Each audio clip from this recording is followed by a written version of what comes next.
Hello friends, welcome to your our channel MPPSC campus. आज जो है हम इस जिला दर्शन की सीरीज़ में आगे बढ़ेंगे। इसके पहले हमने क्या देखा था, भोपाल ज़िले के बारे में जो महत्वपूर्ण फैक्ट थे वो देखे थे। आज हम भोपाल ज़िला के आगे बात करेंगे और आज हमारा ज़िला जो होगा वो ज़िला कौन सा है, रायसेन ज़िला है। ये सभी मध्य प्रदेश के अंतर्गत जितने भी एग्ज़ाम होते हैं और उनमें अगर MPG के पूछा जाता है तो ये सभी एग्ज़ामों के लिए है।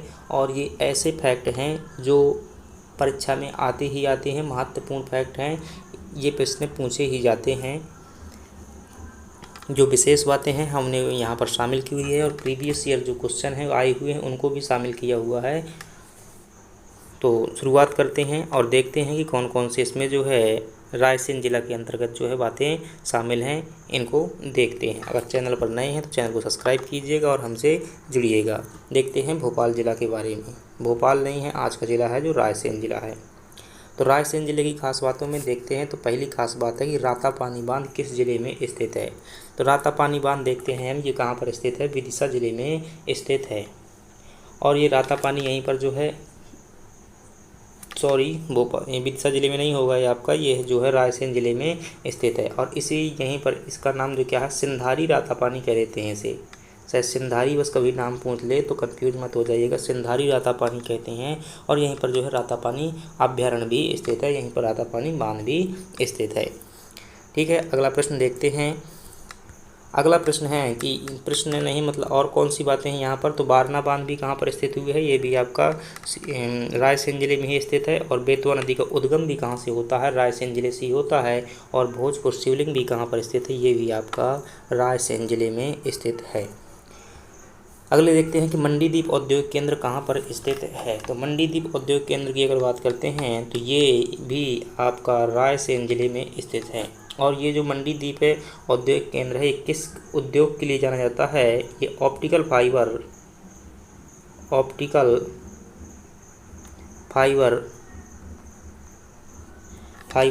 कारखाने के लिए, ऑप्टिकल फाइबर उद्योग के लिए जाना जाता है। और ये जो है किसके सहयोग से स्थापित किया गया था, ध्यान रखिएगा, ये जापान के सहयोग से जो है मध्य प्रदेश के रायसेन जिले में मंडीदीप नामक औद्योगिक क्षेत्र में स्थापित किया गया था, जापान के सहयोग से यहाँ पर स्थित है। कई बार ये फैक्ट पूछा गया है।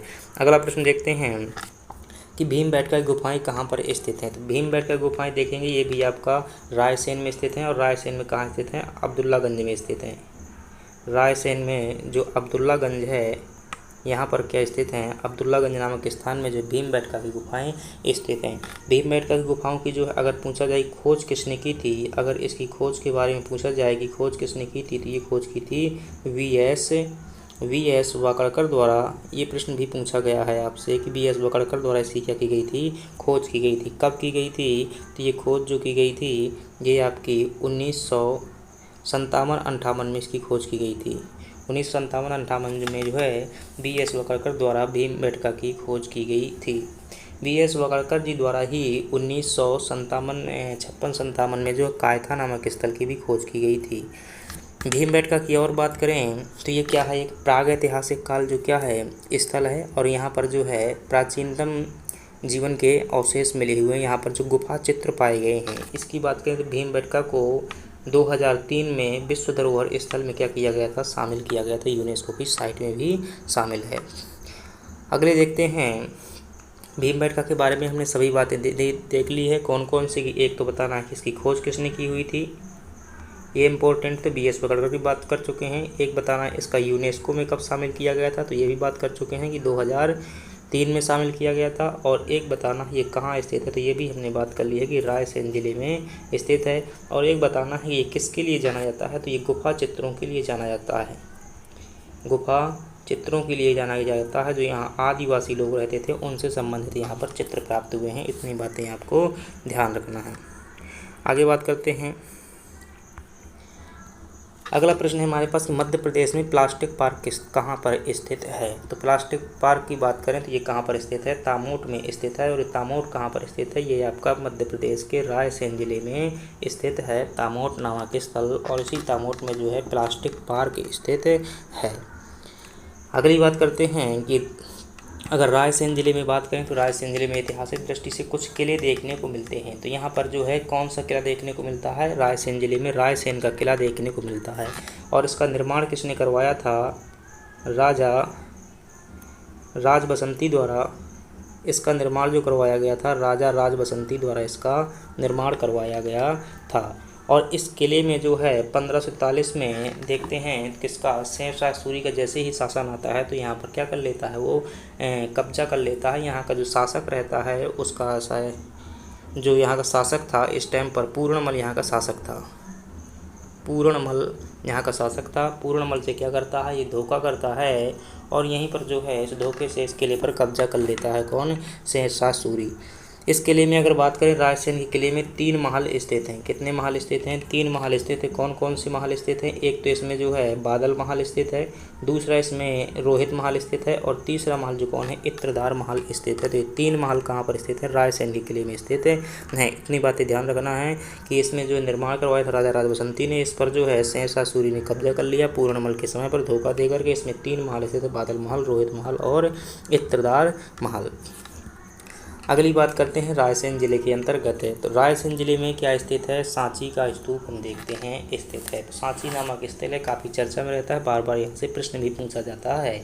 तो सांची के बारे में जो मुख्य बातें हैं उन्हें भी ध्यान दीजिएगा कि सांची क्या है। तो सांची जो है ध्यान देखिएगा, एक बौद्ध स्तूप है, बौद्ध धर्म से संबंधित क्या है, एक स्तूप है। और इसका निर्माण किसने करवाया था, तो ये प्रश्न भी पूछ लिया जाता है कि निर्माण जो किसने करवाया था। तो ये मौर्य शासक था, मौर्य शासक है अशोक द्वारा इसका निर्माण करवाया गया था। मौर्य शासक अशोक द्वारा जो क्या करवाया गया था, निर्माण करवाया गया था। और ये क्या है, बौद्ध धर्म से संबंधित एक स्थल है। जो कि यहाँ पर कितने स्तूप हैं, यहाँ पर कुल 3 स्तूप यहाँ पर देखने को मिलते हैं। एक मुख्य स्तूप है और 2 जो हैं अन्य स्तूप हैं। मुख्य स्तूप में देखें तो गौतम बुद्ध जी की अस्थियाँ जो क्या है वहाँ पर रखी गई हैं। और जो अन्य 2 स्तूप हैं, उन अन्य 2 स्तूपों में देखें तो जो गौतम बुद्ध के शिष्य थे, एक महामोगलायन और दूसरे सारिपुत्र। क्या है, सारिपुत्र।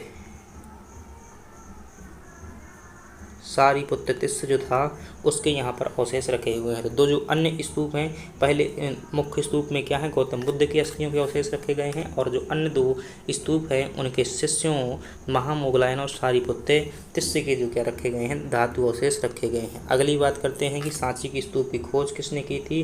तो खोज की अगर हम बात करें तो 1818 में ये की थी, जनरल टेलर द्वारा इसकी खोज की गई थी। किसने खोज की थी, इसकी खोज की थी जनरल टेलर ने 1818 में जो है सांची की स्तूप की खोज की थी। अगला प्रश्न देखें, अगर इसमें सांची में, तो इसको यूनेस्को में 1989 में यूनेस्को द्वारा विश्व धरोहर स्थल में घोषित किया गया था। 1989 में विश्व धरोहर में घोषित किया गया था किसको, सांची को, जबकि भीमबेटका को 2003 में घोषित किया गया था। सांची को हाल ही में क्या किया गया है, सोलर सिटी बनाया गया है, यानी कि यहाँ पर सब कुछ कैसा कार्य होगा, सौर ऊर्जा से कार्य होगा। तो इतनी बातें आपको सांची से ध्यान रखना है। तो क्या है, ये बौद्ध धर्म से संबंधित स्तूप है। और यहाँ पर स्तूपों की संख्या कितनी है, 3 है। निर्माण किसने करवाया था, तो मौर्य शासक अशोक द्वारा निर्माण करवाया गया था। यहाँ पर अस्थियाँ किसकी रखी हुई हैं, एक तो गौतम बुद्ध की रखी हुई हैं जो उनका मुख्य स्तूप है। अन्य जो 2 स्तूप हैं वहाँ पर उनके शिष्यों की अस्थियाँ रखी हुई हैं। खोज किसने की थी, 1818 में जनरल टेलर द्वारा की गई थी। और इसको जो है यूनेस्को द्वारा विश्व धरोहर सूची में 1986 में शामिल किया गया। सोलर सिटी जो है इसे विकसित किया गया है। और अगर बात किया जाए, निर्माण तो अशोक ने करवाया था, लेकिन पुष्यमित्र शुंग ने यहाँ पर क्या बनवाई थी, पाषाण वेदिका। अगर पूछा जाए पाषाण वेदिका यहाँ पर किसने बनवाई थी, तो पाषाण वेदिका जो बनवाई थी वो शुंगों द्वारा बनवाई गई थी। और वो शुंग कौन था, पुष्यमित्र शुंग था। पुष्यमित्र शुंग द्वारा पाषाण वेदिका बनवाई गई थी। इतनी बातें सांची के बारे में ध्यान रखना है। अगली बात करें रायसेन जिले में, तो रायसेन जिले में ही क्या स्थित है, भोजपुर नामक शहर स्थित है। तो भोजपुर की बात करें तो ये किसने बसाया था, ऐसे भोजपुर जो नाम पड़ा हुआ है ये राजा भोज के नाम पर पड़ा हुआ है। राजा भोज जो परमार वंश के शासक थे उनके नाम पर जो है इसका नाम पड़ा हुआ, क्योंकि राजा भोज ने यहाँ पर शासन किया हो, उन्हीं ने यहाँ पर क्या बसाया था, एक नगर बसाया था। तो ये क्या है, यहीं पर इसी नगर में जो क्या है, एक भोजपुर शिवलिंग फेमस है। जो भोजपुर शिवलिंग बनवाया गया था राजा भोज द्वारा बनवाया गया था, तो ये वही शिवलिंग है, शिव जी से संबंधित है। तो ये क्या है, एक प्रकार का भोजपुर जो है ये शिवलिंग के लिए जाना जाता है। शिवलिंग भोजपुर यहाँ पर शिव मंदिर भी है और एक यहाँ पर बहुत बड़ा शिवलिंग स्थित है। यह मध्य प्रदेश का सबसे बड़ा शिवलिंग है। लिखा हुआ है विशेष जो है राज्य का सबसे बड़ा शिवलिंग है। इसे पूर्व का सोमनाथ भी कहा जाता है। इसका निर्माण किसने करवाया था? तो इसका निर्माण करवाया था राजा भोज द्वारा इसका निर्माण करवाया गया था। इसकी खास बात एक और है कि ये एकाश्म पत्थर से बना हुआ, यानी कि जो है एक बहुत बड़ा पत्थर रहा होगा, उसको काट करके बनाया गया है। ये क्या है? एकाश्म पत्थर से बना हुआ है। ये भी कहाँ पर स्थित है? भोजपुर भी आपका रायसेन में ही स्थित है। तो ये जो है इतनी बातें ये रायसेन जिले के अंतर्गत जो है सभी काफ़ी महत्वपूर्ण बातें हैं, ये सभी ध्यान रखना है। अगला देखते हैं क्या है। यहाँ पर भीमबेटका है, तो भीमबेटका के बारे में चर्चा कर चुके हैं। तो ये क्या है? तो भीमबेटका की जो है ये गुफाएं हैं। मुख्य रूप से यहाँ पर गुफा समूह हैं जो कि प्राग ऐतिहासिक काल यानी कि पाषाण काल से संबंधित है।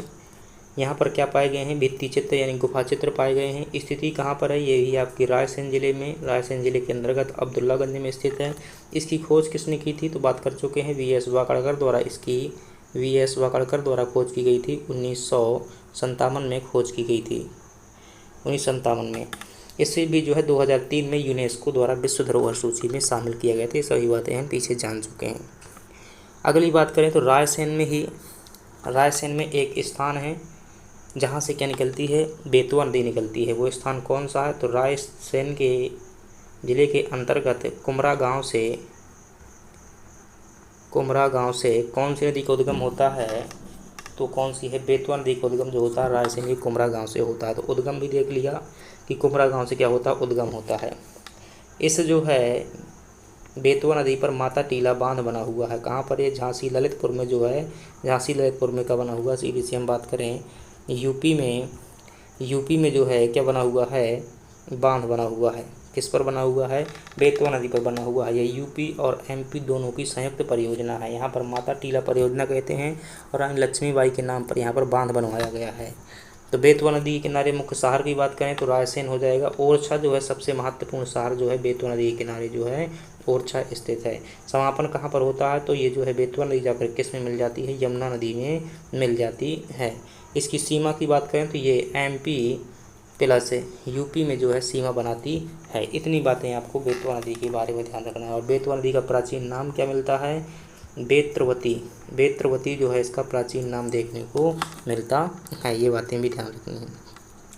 अगली बात करें तो रायसेन जिला में जो और कुछ महत्वपूर्ण बातें हैं उनके बारे में ध्यान रखिए। रायसेन जिले के अंतर्गत मृगेंद्रनाथ की गुफाएं स्थित हैं। तो मृगेंद्रनाथ की गुफाएं भी कहाँ स्थित है? रायसेन जिले में स्थित हैं। ऑप्टिकल फाइबर कारखाना है, हम देख चुके हैं। मंडीदीप जो औद्योगिक केंद्र है वहीं पर जो है जापान के सहयोग से ऑप्टिकल फाइबर कारखाना लगाया गया था। सम्राट अशोक सागर परियोजना भी कहाँ है? ये आपकी रायसेन जिले में है, ध्यान रखिएगा। और यह परियोजना किस नदी पर बनी हुई है? तो ये परियोजना जो है हलाली नदी पर बनी हुई है। तो हलाली नदी पर जो है सम्राट अशोक सागर परियोजना कहाँ पर है? रायसेन जिले में है। कर्क रेखा जो है रायसेन जिले से गुजरती है। न सिर्फ रायसेन जिले से गुजरती है, ये कर्क रेखा जो है ध्यान रखिएगा भोपाल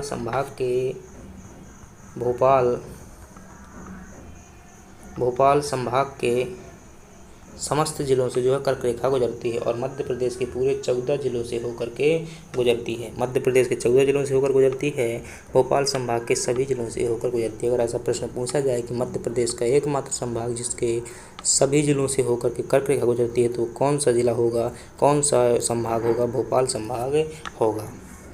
ठीक है, तो हमने देखा रायसेन ज़िले के बारे में आज इतनी बातें देखी हैं। अगर वीडियो अच्छा लगा है और कंटेंट यूजफुल लगा है तो प्लीज़ वीडियो को लाइक कीजिएगा और चैनल को सब्सक्राइब कीजिएगा। धन्यवाद।